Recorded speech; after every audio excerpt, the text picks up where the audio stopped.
All right, so we have Christian Coleman here on the left and John Ross on the right. John Ross is doing a 40, so he's coming out of more of a three-point stance, and then Christian Coleman's coming out of a block start. And both these guys have been, multiple times described as having a great explosive start and some of the most explosive guys that are in their given sport. So I think that they're both great people to get some really good examples for, what's going to be most important. We'll start here with, let's go with John Ross here first. So, some of the things that stand out to me are, obviously stance, you want to see, he's slightly bent there within that front knee. He is also has plenty of bend within that back knee, and it's right underneath the hip.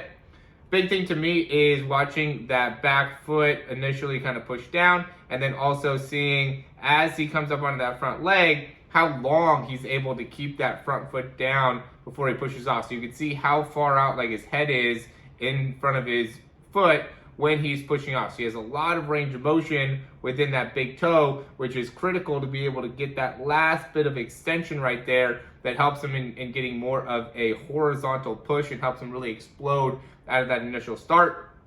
And then from there, big thing is that first step and that heel being really high with that first step, and then being able to hold that really, really well. You can see how he drives that arm back as well, drives the arm back and drives the other arm up and through. And then when he lands, very stable. Watch how stable he is on that front foot when he lands there. And then is just able to push right back off. We're going to go into other steps after this as well, but we get to see just that side view right there.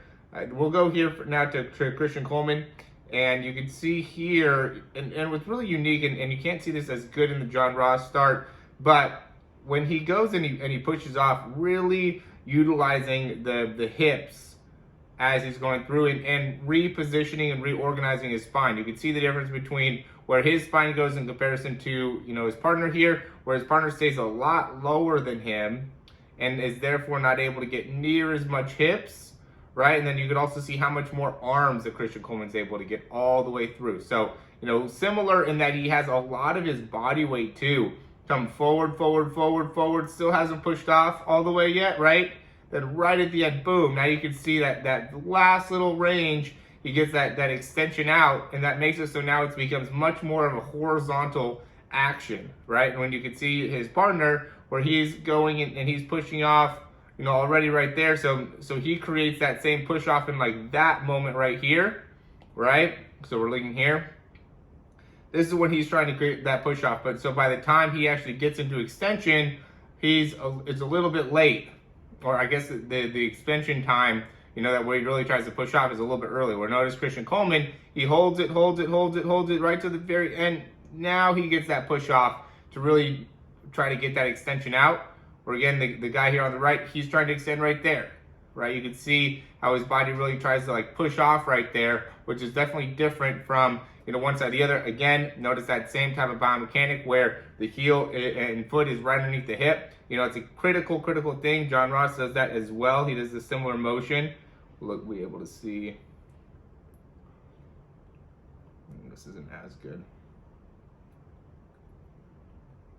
So when he pushes off, you can see how he lands with that foot right underneath the hip there. And big thing that I would notice in when we go to this one is, everybody talks about keep your head low, blah, blah, blah. Look at how on that first step where his head's at.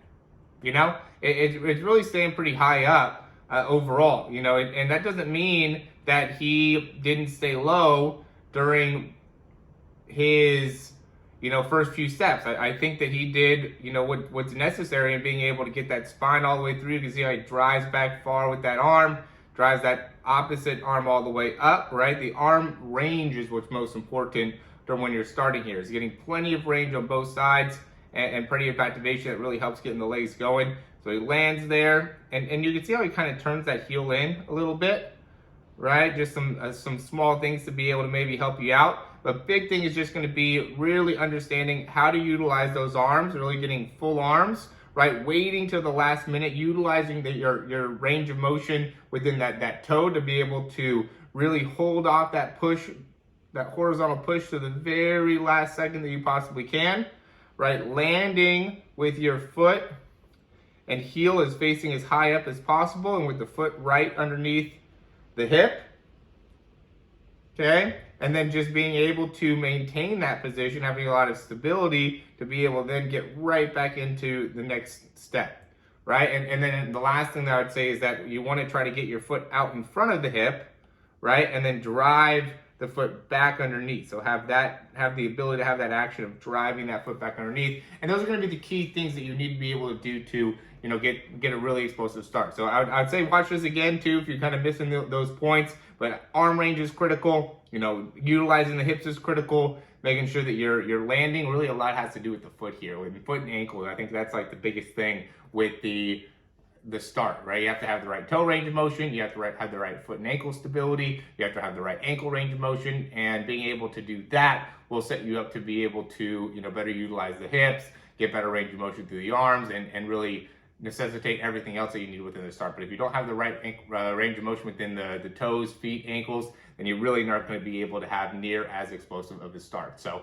hopefully this helps. Hopefully seeing it really helps too, being able to really break it down and see some slow motion action of what these guys, you know, look like when they're starting. Obviously, it looks very, very slow here, but, you know, both these guys ran, you know, sub 4.3s in the 40s. So, you know, obviously excellent starters. And Christian Coleman's obviously, you know, if not the best, one of the best 100-meter sprinters in the world right now. And, you know, something that, and so he's one of the fastest people in the world right now. So, just to show you guys where their strengths are too. Christian Coleman's his big strength is a start. I would say the same thing for John Ross. That's how he was able to beat the 40 record, the NFL Combine 40 record, is by having such an explosive start. And even Steve Smith beforehand was talking about that. So, yeah, guys, as always, thanks for watching here. If you have any questions, you can go ahead and leave those down in the comments. Reach out to me. We have a lot of cool materials for people that are looking to get faster right now.